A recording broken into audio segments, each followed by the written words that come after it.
You know, I was born in the very center of South Africa, in a province called the Orange Free State. And it was in the middle of nowhere, really. It was a little market town surrounded by acres and acres of farms. And so nothing really happened there of a cultural nature, except once a year the circus came. And that was the highlight of my life. I was a tiny little tot, and I would get up at 5 o'clock in the morning to meet the circus train. I didn't want to miss a thing. I had to be there when the train arrived. And I didn't leave them until they left town. I hung around all the time. Those were the days when the circus wagons were moved by elephants. They pulled them off the trains and pushed them along with their heads. And I just couldn't take my eyes off it, because this was like magic land after a year of living in this very dreary little farming market town. Then I moved to the province of Natal, which is semi-tropical, and it borders onto Zululand. So that was another exciting thing that happened. We used to go to the fruit market on Saturday mornings, and my mother would send me home in a rickshaw that was pulled by one of these Zulus who were dressed up in feathers and calabashes and God knows what. You know, I went into rural areas where black people had their towns, their villages, to photograph them, and that was illegal. I wasn't supposed to do that. So the images which I have in African image of those people, I did on the sly. It was a funny time, and I was happy to get out of there. And now I don't want to go back. You know, I went to a normal art school and I studied graphic art. And I was working as a postgraduate. I was working as a graphic designer. The first ever photography teacher arrived from England and came and became a staff member of my old art school. And he ran for part-time courses in photography every Wednesday night for a year. And I went to that for a year, every Wednesday night, and I just drank it in. It was so exciting, working with a camera, working with film. And at the end of that period, I thought if I went to London, I could learn a lot more.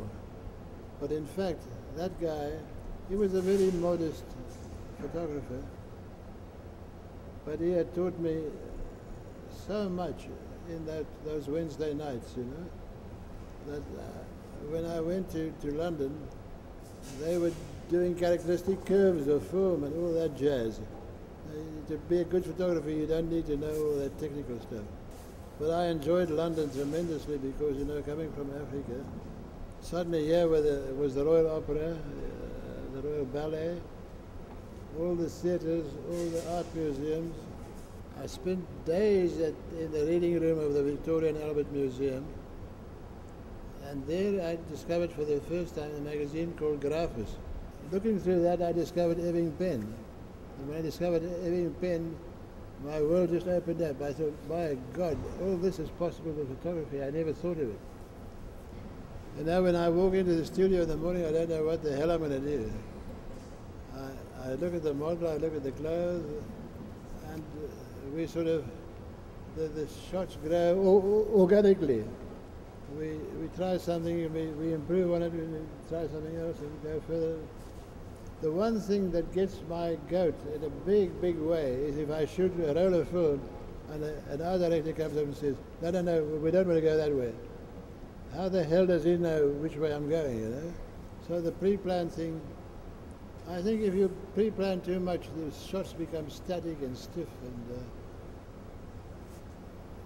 I like the accidental little happenings when the light does something which was not planned, or the model does something which was not planned, and you just pounce on that and you build on it. When I worked on the Pentax calendars, I directed the calendars myself. I chose the locations, the models, I styled them, and we flew all over the world, and they're a wonderful company. I would go off from London, I would come to Arizona, spend a couple of weeks shooting, and when I get back home, I'd phone them in Tokyo and say, I've just shot your calendar. And they'd say to me, where did you shoot it? I say, in Arizona. And they say, oh, wonderful. You know, that was a very special company. There were no budget restrictions. They knew I would never cheat them. So they never tied me down in any sense. Oh, there are lots of stories. One or two. Lots of stories. One Pentax calendar we shot at Lake Powell in the month of May, when the water there is still pretty cold. I wanted my model in the water, but it was terribly cold. So we prepared a lot of hot coffee and some cognac. And she would go into the water, and I'd shoot as fast as I possibly could. And we'd get her out and give her some hot coffee with cognac. And while she was having that, I would reload cameras. We'd get her nicely warmed up again, and then throw her back in the lake and start shooting again. And we went on until we ran out of coffee and brandy, you know.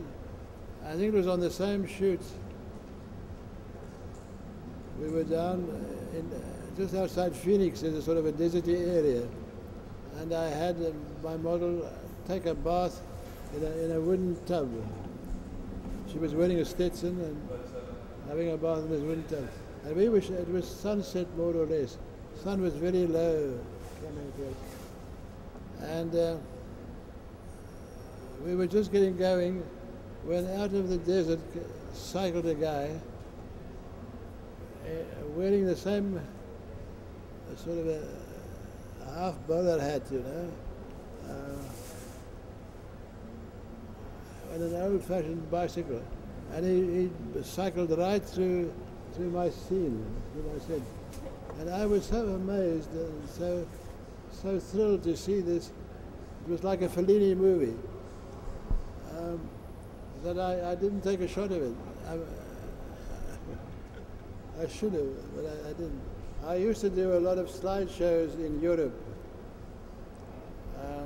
mainly for people like Pentax, sponsored slideshows, and I'd go all over Europe. And I went through Spain once, and they weren't very well organized, so when I tried to set my projector up on a table, it was always too low. And we very often used a hall that belonged to a church, and they'd have some nuns there to help me set up. And the guy from the company would just say to the nuns, more Bibles, and the nuns would come running. And in the end, they hung around. They couldn't take their eyes off the screen, these nuns, you know. And I found that quite surprising. I thought they would be upset by it, but they weren't. In Africa, you're away from the main centers like New York and London and Paris, so you're not intimidated by that scene. And you just go, you do what you want to do, and you couldn't care less. There are no great big photographic gods around that everybody worships. So you can do what you like. So no, Africa made a big difference. A small community made a big difference. You could do whatever you like. And nobody cared too much.